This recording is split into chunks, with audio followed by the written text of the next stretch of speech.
सब श्रद्धालु माताओं और बहनों को मेरा सादर प्रणाम है। आज हम भाद्रपद मास की कृष्णा पक्ष की षष्ठी तिथि को मनाए जाने वाले हल षष्ठी व्रत की कथा का श्रवण करेंगे। इस व्रत को हल छठ या बलराम जयंती भी कहा जाता है।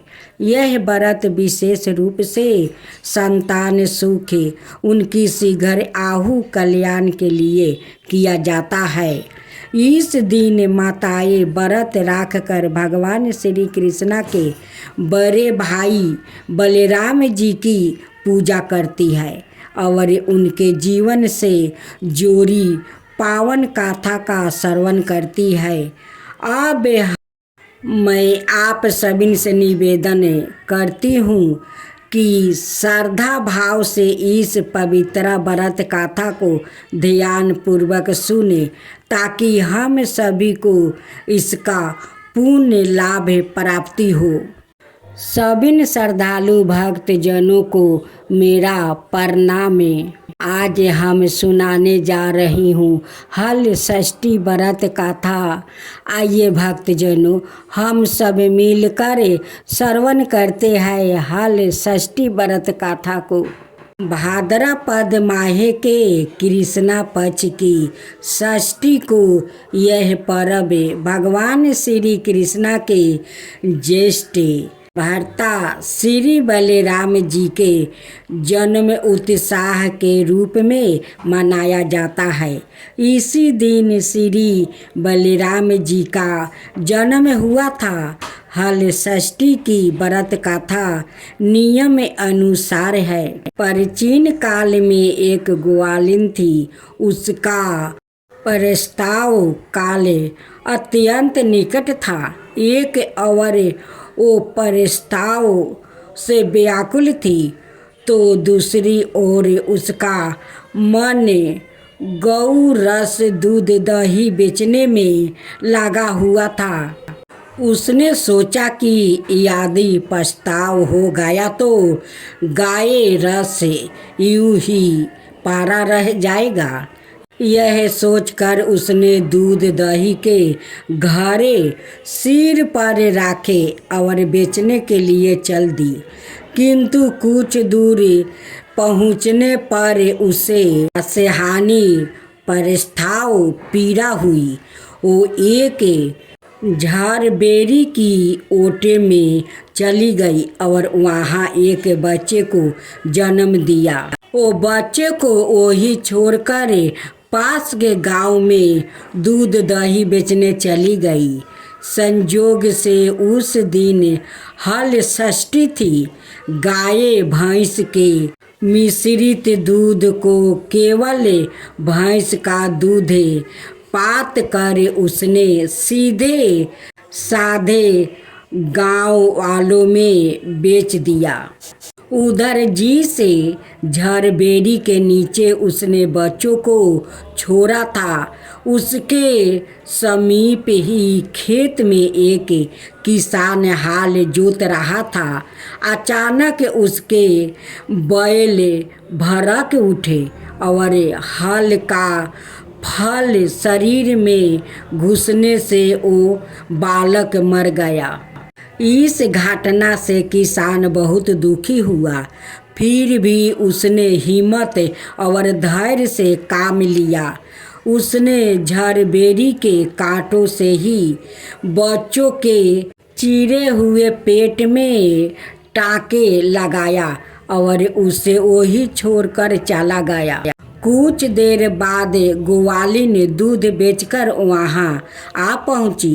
बच्चे की ऐसी दशा देखकर उसे समझते देर नहीं लगी कि यह सब उसके पाप की सजा है। वो सोचने लगी कि यदि मैंने झूठ बोलकर गाय का दूध ना बेचा होता और गांव की स्त्रियों का धर्म भ्रष्ट ना किया होता तो मेरे बच्चे की यह दशा ना होती और मुझे लौट कर सब बातें गांव वालों को बता कर पराचित करना चाहिए। ऐसा निश्चय कर वो उस गांव में पहुंची जहां उसने दूध दही बेचा था। वो गली गली घूम कर अपनी करतूत और उसके फल स्वरूप मिले दंड का बखान करने लगी। तब स्त्रियों ने सवा धर्म रक्षा और उस पर रहम खाकर उसे क्षमा कर दिया और आशीर्वाद दिया। बहुत सी स्त्रियां द्वारा आशीर्वाद लेकर जब वो पुण्य झरबेरी के नीचे पहुंची तो यह देखकर आश्चर्यचकित रह गई कि वहाँ उसका पुत्र जीवित अवस्था में पड़ा है। तभी उसने स्वार्थ के लिए झूठ बोलने को ब्रह्म हत्या के समान समझा और कभी झूठ ना बोलने का वो प्रण किया।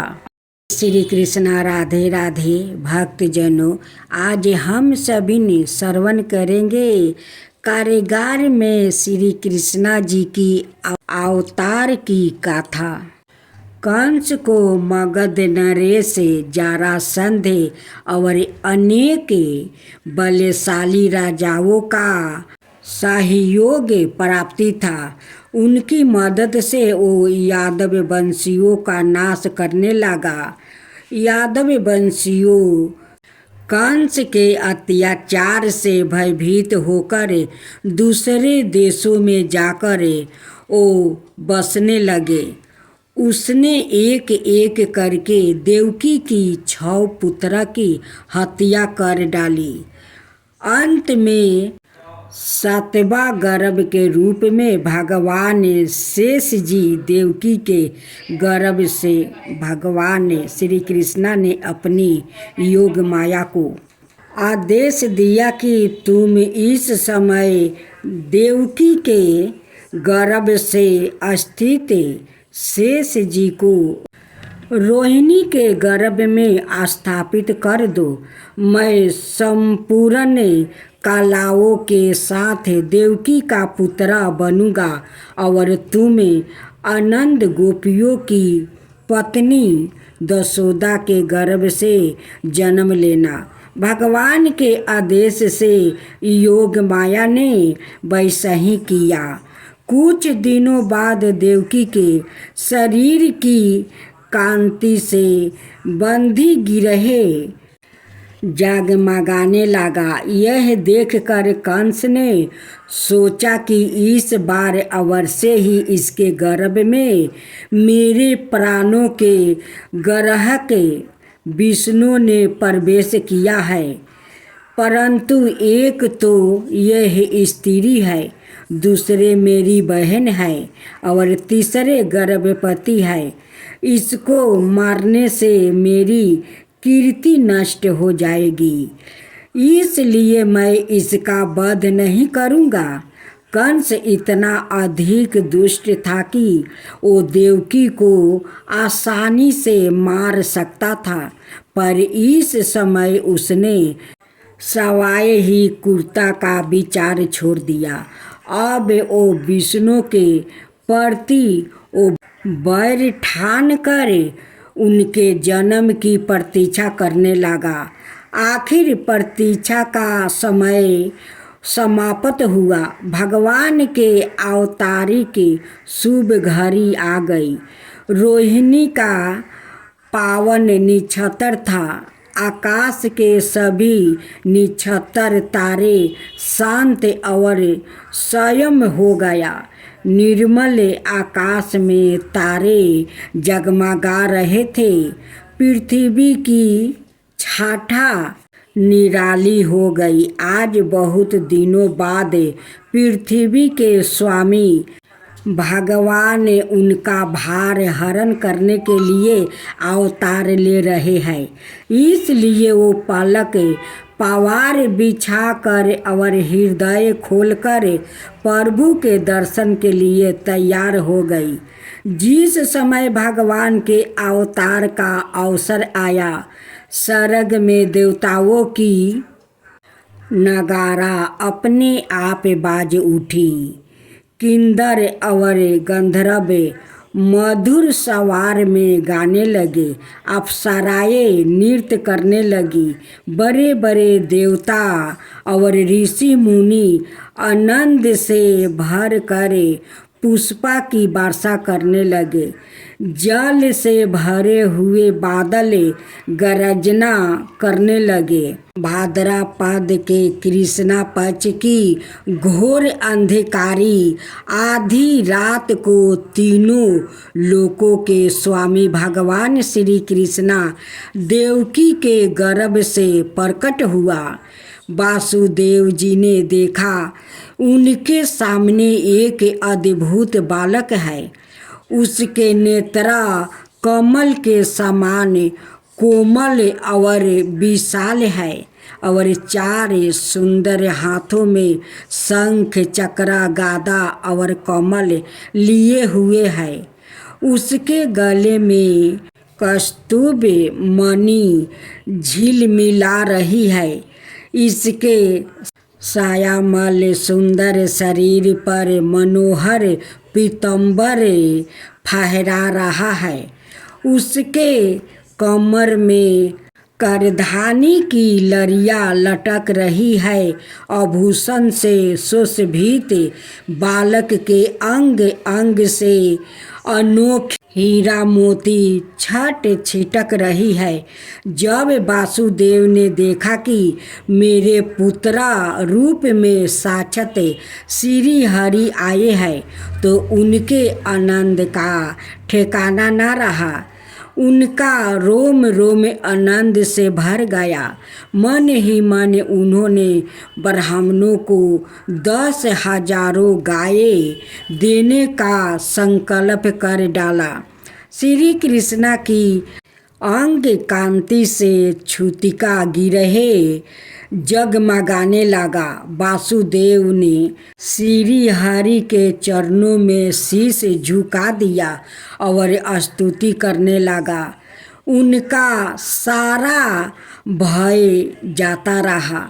माता देवकी ने कहा, प्रभु, पापी कंस को कहीं यह मालूम ना हो जाए कि आपका जन्म मेरे गर्भ से हुआ है। आपके लिए मैं कंस से बहुत दूर रही हूँ।